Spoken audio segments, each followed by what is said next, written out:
Kelas besar.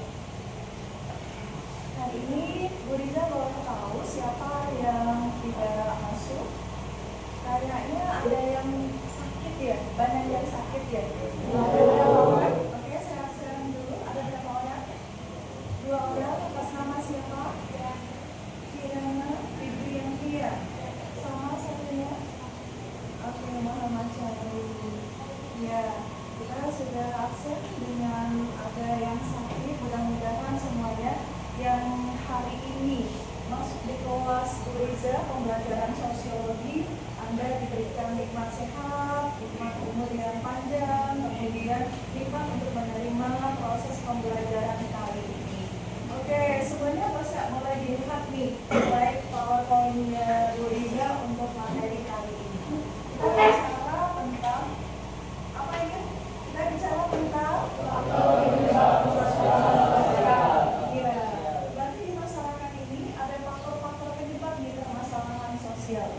yang kemarin sudah kita konfirmasi dan sudah kita akomodir bersama.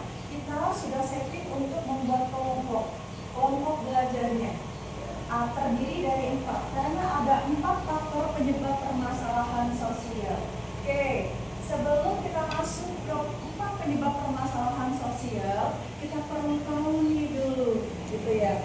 Ini capaian pembelajaran yang diharapkan pada proses pertemuan ini, oke, yaitu dalam hal ini peserta didik mampu mengidentifikasi faktor penyebab permasalahan sosial.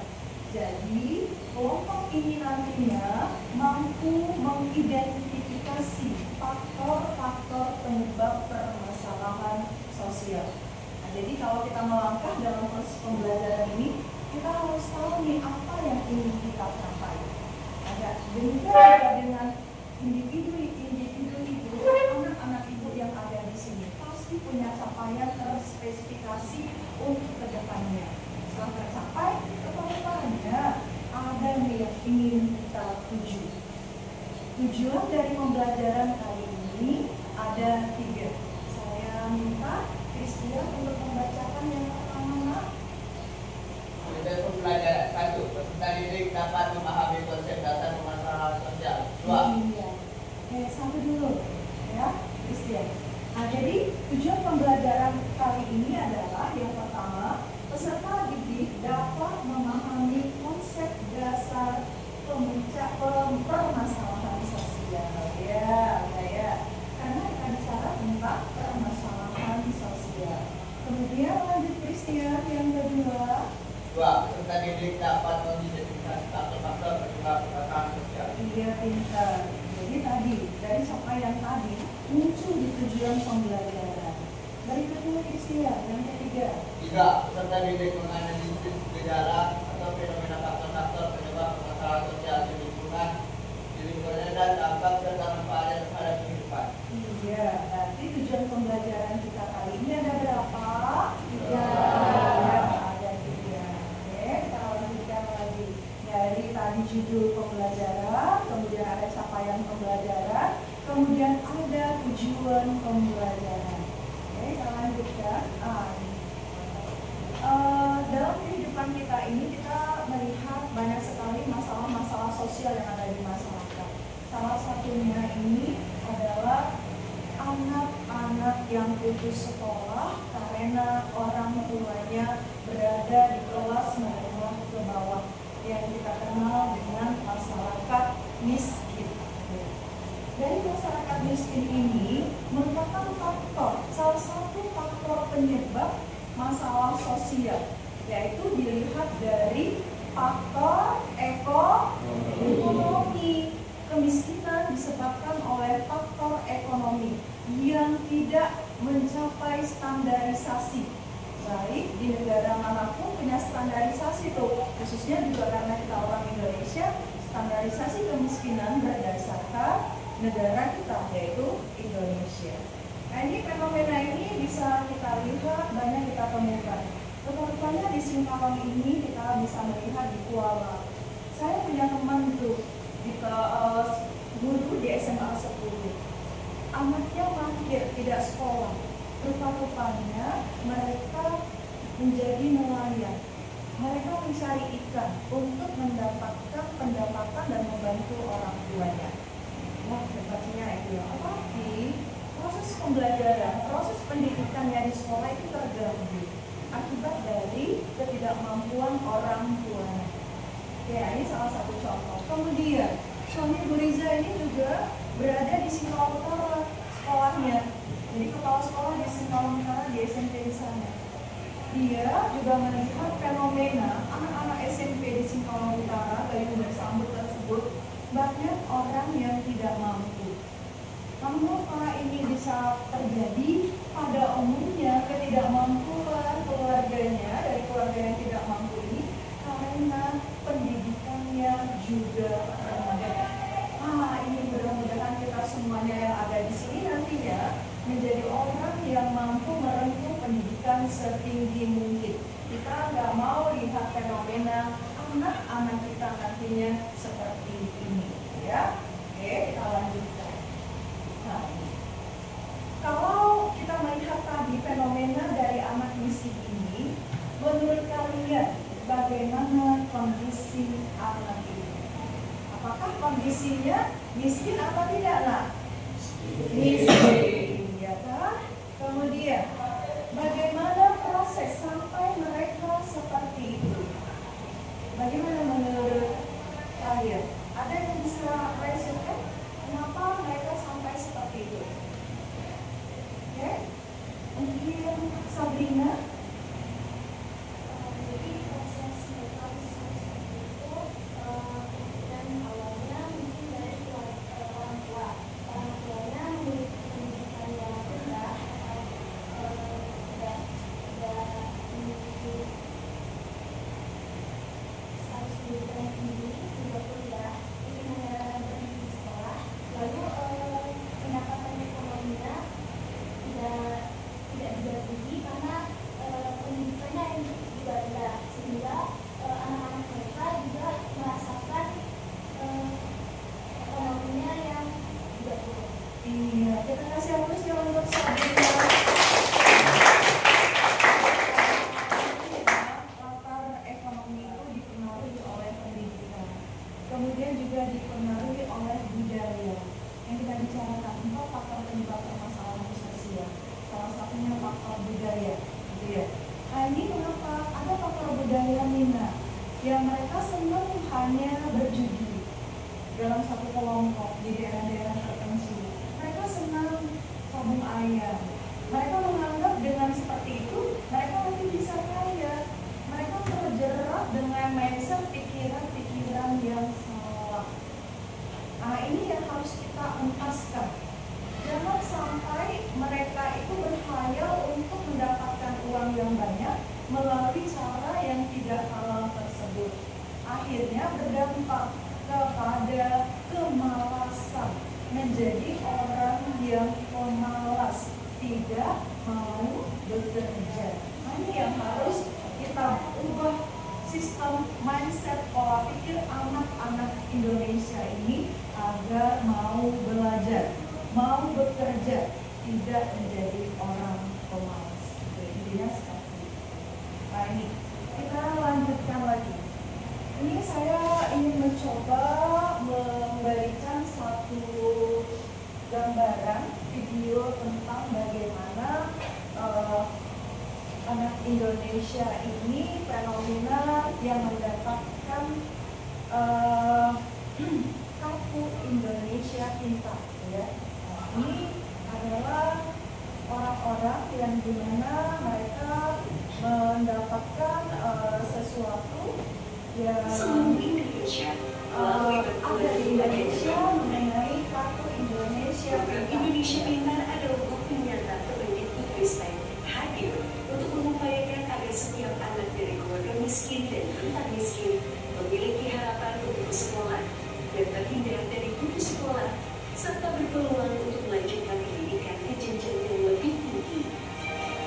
Dari tahun 2015 hingga tahun 2023, sudah banyak peserta didik di seluruh Indonesia yang mendapatkan dana program Indonesia Pintar, mulai dari peserta didik pada jenjang pendidikan dasar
ini diperuntukkan bagi anak-anak yang kurang beruntung secara ekonomi, sehingga memungkinkan terjaminnya anak, adanya transportasi, dan adanya ketercukupan biaya hidup, serta adanya bantuan untuk membeli peralatan sekolah. Dan pada suatu saat akan berdampak pada semangat belajar dan prestasi belajar. Kami atas kementerian pendidikan sangat sekali ingin menuntaskan apa yang disebut oleh pemerintah terkait dengan anak tidak sekolah. Ini sangat membantu sekali dengan program Indonesia Pintar yang diselenggarakan oleh Pusat Layanan Pembiayaan Pendidikan. Penyaluran dana program Indonesia Pintar untuk para peserta didik juga tidak lepas dari dukungan himpunan bank milik negara yang menjadi bank penyalur PIP sejak tahun 2015. Data survei sosial ekonomi nasional menunjukkan bahwa peserta didik penerima PIP memiliki tingkat kelangsungan pendidikan yang lebih tinggi daripada peserta didik yang tidak menerima PIP. Pada tahun 2019, sekitar 97,29% peserta didik penerima PIP tetap bersekolah, sedangkan 2,71% putus sekolah. Sedangkan peserta didik non penerima PIP sekitar 88,5% tetap bersekolah dan sekitar 11,5% putus sekolah. Tahun 2021 juga menunjukkan bahwa angka putus sekolah tetap lebih tinggi pada peserta didik non penerima PIP, yaitu sebesar 11,28% dibandingkan dengan peserta didik penerima PIP, yaitu sebesar 2,92%.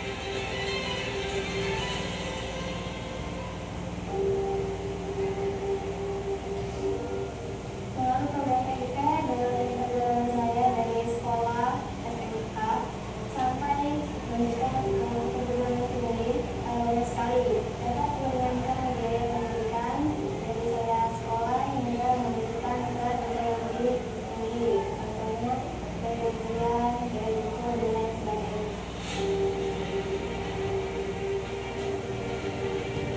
Harapan saya yang pernah mendapatkan PIP, semoga program ini terus berlangsung karena bisa membantu peserta didik yang kurang mampu dan dapat memberikan pendidikan ke jenjang yang lebih tinggi. Untuk PIP semoga bisa berlanjut dan bisa membantu murid-murid di Indonesia yang kurang mampu. Semoga tentunya karena ada semua siswa-siswa di Indonesia yang berada di proses daerah yang sulit yang mau juga dapat mendapatkan bantuan ini. Dan dapat mencakup lebih banyak lagi siswa-siswi yang membutuhkan. Mungkin jika semua anak bisa mendapatkan bantuan PIP, mungkin semua orang tua bisa mengurangi kesusahan-kesusahan kami sebagai orang tua di dalam mencukupi anak-anak kami untuk kegiatan mereka belajar nanti, sehingga mereka mungkin bisa belajar dengan tenang karena mereka tidak perlu memikirkan apa yang mereka tidak punya. Program Indonesia Pintar adalah bukti nyata Mendikbudristek hadir untuk mengupayakan agar setiap siswa dari keluarga miskin dan rentan miskin mendapatkan bantuan biaya personal pendidikan sehingga terhindar dari putus sekolah dan berpeluang untuk melanjutkan pendidikan yang lebih tinggi.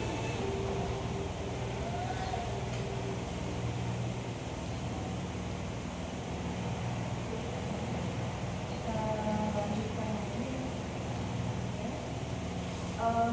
Kemarin Bu Riza ada memberikan RKPD. Coba tunjukkan RKPD-nya semuanya. Oke, coba ditunjukin. Iya, diangkat lah. Oke, karena kalian melihat fenomena di luar sana, khususnya mungkin di kota Singkawang.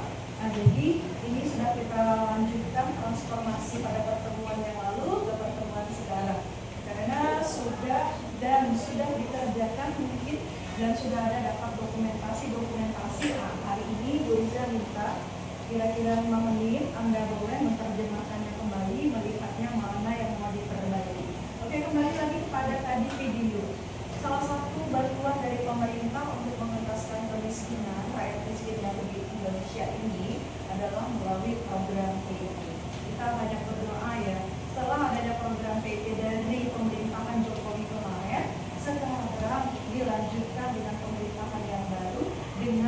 adanya NBD tanpa melihat status sosial. Ada tuh doa ibu yang tadi tuh dijawab tuh. Semoga nanti semuanya akan mendapatkan rasa yang sama dari apa yang diminta direalisasikan oleh pemerintah. Salah satunya adalah yang dilanjutkan oleh pemerintahan Prabowo yang sekarang, yaitu tidak mengenal pola sosial. Semua siswa Indonesia mendapatkan yang namanya NBD, makan gratis ya. Oke, hari ini setiap kelompok tadi sudah melihatkan LKPD-nya. Kemudian saya kasih waktu 5 menit untuk diskusi lagi untuk mencoba sebelum nantinya. Kemarin kita ada undi dan disepakati kelompok 2 ya yang akan maju, yaitu faktor penyebabnya, yaitu dari sosial budaya ya, dari budaya masyarakat ya. Oke, silakan kalau sudah siap, sudah dilihat semuanya, sudah dijawab semuanya ya. Oke, kita persilakan ya, mungkin dalam hal ini kelompok 2 untuk mempresentasikannya. Kita kasih aplaus ya untuk kelompok 2.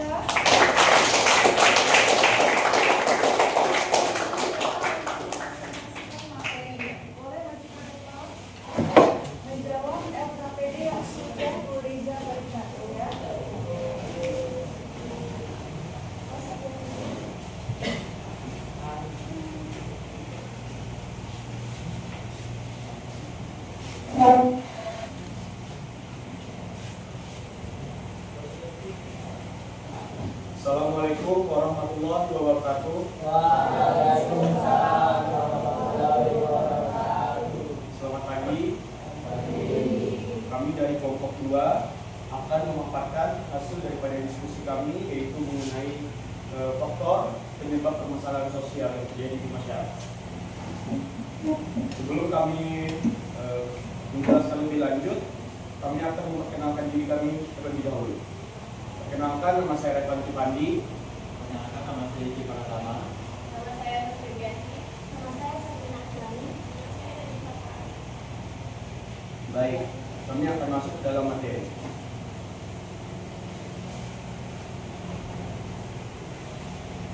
Kami akan menganalisis permasalahan yang terjadi di masyarakat, yaitu faktor budaya yang akan dibacakan oleh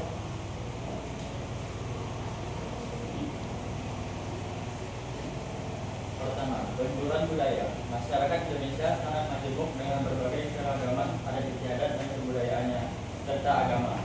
Namun perbedaan ini menimbulkan benturan. Sebagai contoh, ketika budaya lokal yang menjunjung tinggi nilai etika dan moral dihadapkan dengan budaya modern seperti gaya berpakaian, gaya hidup, atau gaya pergaulan, yang nantinya memicu perdebatan antara generasi tua yang masih berpegang teguh pada tradisi luhur dengan generasi muda yang lebih terbuka terhadap pengaruh budaya luar.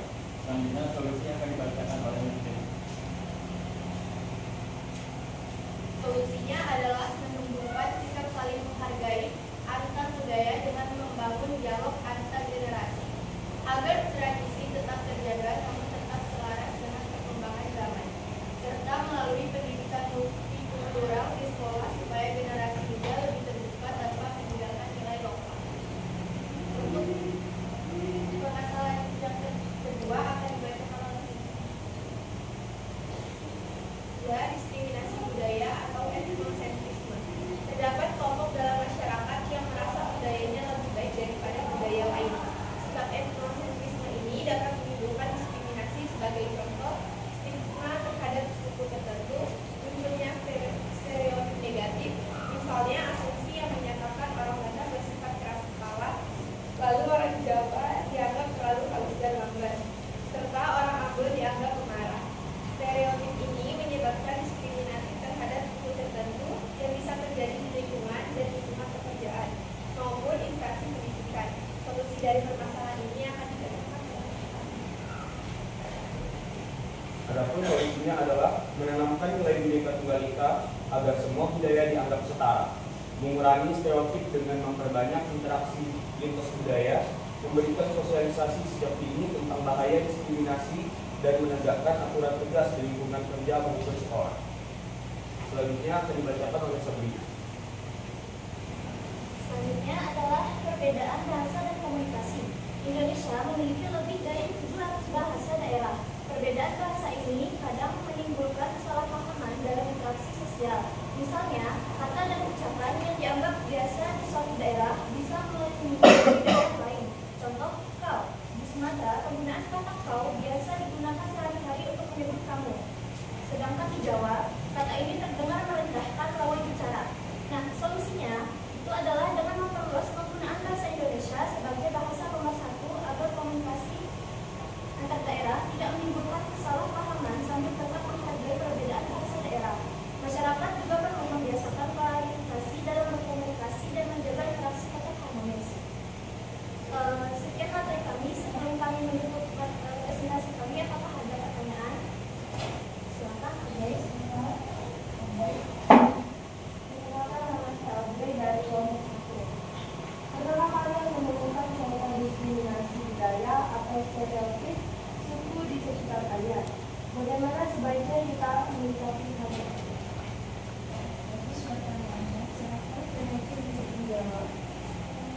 Baik. Jadi terdapat stereotip diskriminasi di sekitar kita. Salah satunya yang sudah kami sebutkan seperti tadi contohnya ada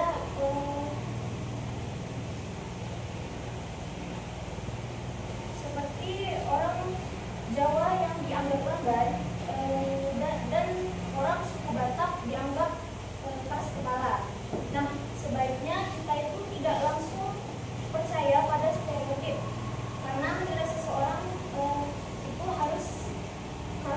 itu harus dinilai berdasarkan sifat pribadinya.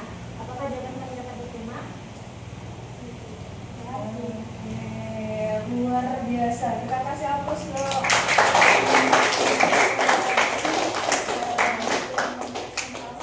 Yaitu permasalahan budaya. Ada 4 faktor penyebab permasalahan sosial. Yang pertama faktor ekonomi. Yang kedua faktor budaya. Yang ketiga faktor biologis. Yang keempat faktor psikologis.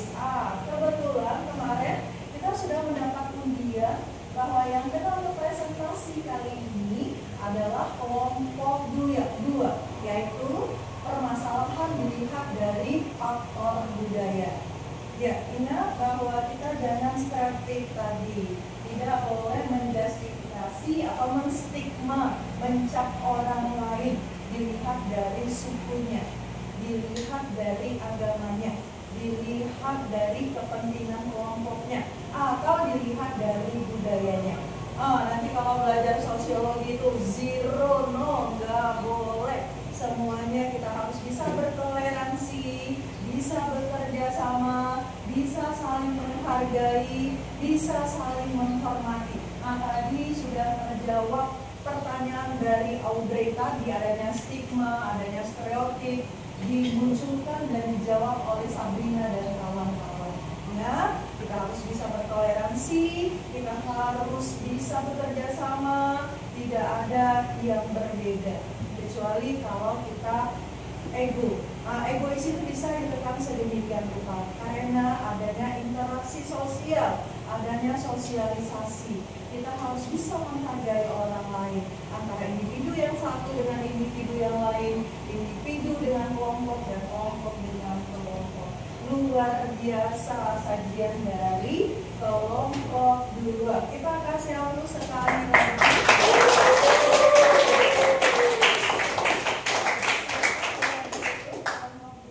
Sekian presentasi dari kami. Maaf jika ada salah kata. Wassalamualaikum warahmatullahi wabarakatuh. Waalaikumsalam warahmatullahi wabarakatuh.